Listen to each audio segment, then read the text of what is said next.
After the roof piece battle, many fans have wondered who is more powerful between Kaido's only child and Rono or Zoro, so let's break it down.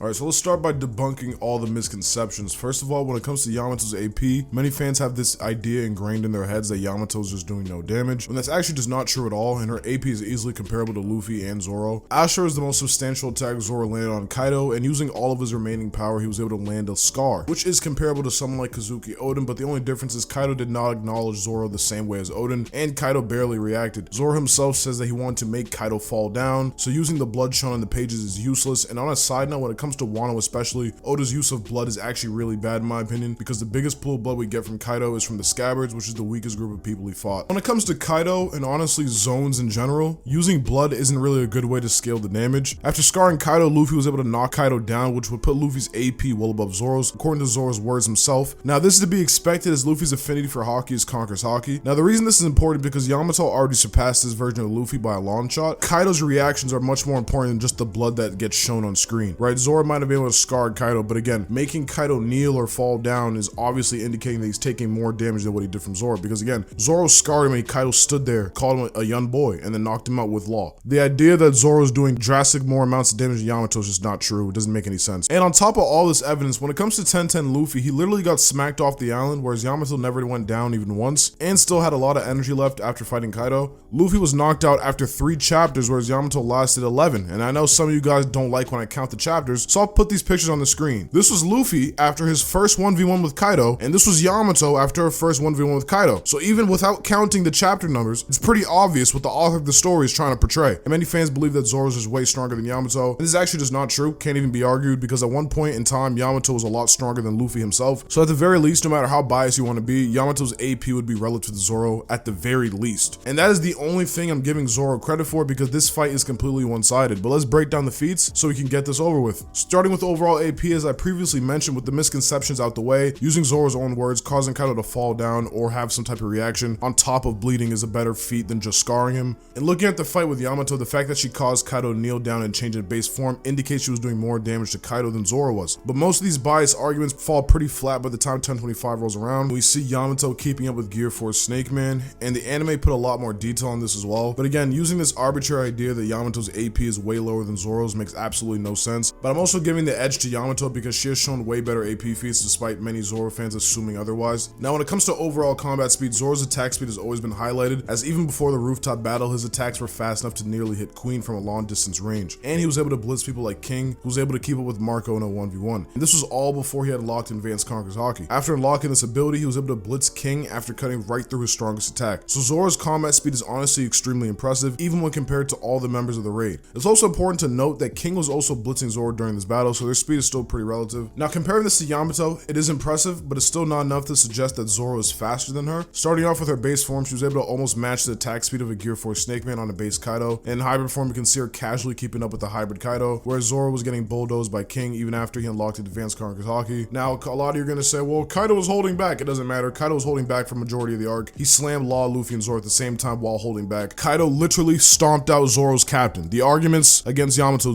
actually make no sense. Now, call me crazy, but I don't see a reality where Yamato can keep up with Kaido, but somehow fails to react to Zoro's attacks. I don't see Zoro's speed being much of a problem for someone like Yamato. As I always say, speed in One Piece is not the most consistent. So for this battle, I don't see either character having much trouble, but Yamato definitely has the edge, especially because her base speed is amped with her zoned abilities. So this category goes to Yamato, like easily. It's actually not even close. Now it's time to talk about defense, because this is one of Zoro's specialties. And this is honestly the only thing saving him in this fight. Zoro has always had a supernatural endurance and has always been fighting while being mortally wounded. After trying to block Akai, Zoro was saved by Law, and this is extremely impressive because afterwards we see him fighting to knock off Big Mom and he scars Kaido. So it shows that Zoro's endurance is through the roof, absolutely through the roof. Now when it comes to endurance, there's not many people in One Piece who can fight the way Zoro does. And I believe this is something Oda purposely highlights within Zoro's character. Now that being said, all of his rooftop feats would be amped by his Advanced Conquers Hockey, and while this is impressive, it means absolutely nothing. As I already proved, Yamato is fighting on a level above a 10-10 Luffy, so this would automatically scale her higher than literally any version of Zoro on the rooftop, and all of his feats are essentially meaningless. I don't care how cool they look, how we literally know for a fact that Yamato was significantly more powerful than Zoro was at this time. So the only version of Zoro we can actually compare is King of Hell Zoro. Now, this is where things get controversial. I personally believe Zoro should be about as powerful as he was when he scarred Kaido. However, some fans believe that Ashura was Zoro's peak during this arc. I don't really agree with this because the main reason Ashura scarred Kaido was because of Zoro's haki, and as we know, Conqueror's haki specifically cannot be trained like the other forms of haki, and using Enma forces him to release all his haki anyway. So technically his haki would be just as powerful as it was on the roof, but you could make the argument that Deadman's game might be more powerful than Three Dragon style. As we know, Ashura is basically all of Zoro's remaining power at once. So again, that's debatable. But Zoro was incredibly injured, so this is why I believe King of Hell should be on a similar level to his rooftop Ashura form. And I say rooftop Ashura form specifically because if he were to use Ashura right now, it would be a lot more powerful than it was on the roof because he's gotten stronger. This is going to be the main thing saving Zoro from being washed, because again, even if Yamato was to destroy his body, he would still have enough endurance to land devastating blows. But even with all that being said, it means nothing. No matter how high we try and rank Zoro, he's not Luffy, he's not Kaido. There is no reality where Yamato can quasi-match Kaido's Thunder Bargo and somehow gets packed up by Zoro's attacks. It's not happening. We have literally seen her go toe-to-toe with someone drastically more powerful than Zoro, and she did better than his captain. Now that the time has passed since Wano, it's possible Zoro's stamina has gotten a lot better. We don't have enough evidence for any of that, so as it stands, Yamato takes this category with flying colors. Now looking at how the fight would actually go, if Zoro decides to stay in base form, Yamato will absolutely blitz him. After getting his kneecaps buckled, he will proceed to power up using Conqueror's haki, which will prompt Yamato to do the same. And like I mentioned before, Yamato should clearly be faster than Zoro, so he's still going to be on the defensive, but giving Zoro the benefit of the doubt, we'll say he keeps up just fine and lands some critical hits. I don't think Zoro is matching Yamato blow for blow because again, she was blocking named attacks from a literal Yonko in a 1v1, and Zoro was fighting for his life against that Yonko's commander. Now, if you don't believe me, just remember, this is what she looked like after fighting Kaido, and this is what Zoro looked like after fighting Kaido's commander. Let that sink in for a second. And once you're done, go ahead and drop a comment down below and let me know who you think wins this fight, and I'll see you guys in the next video.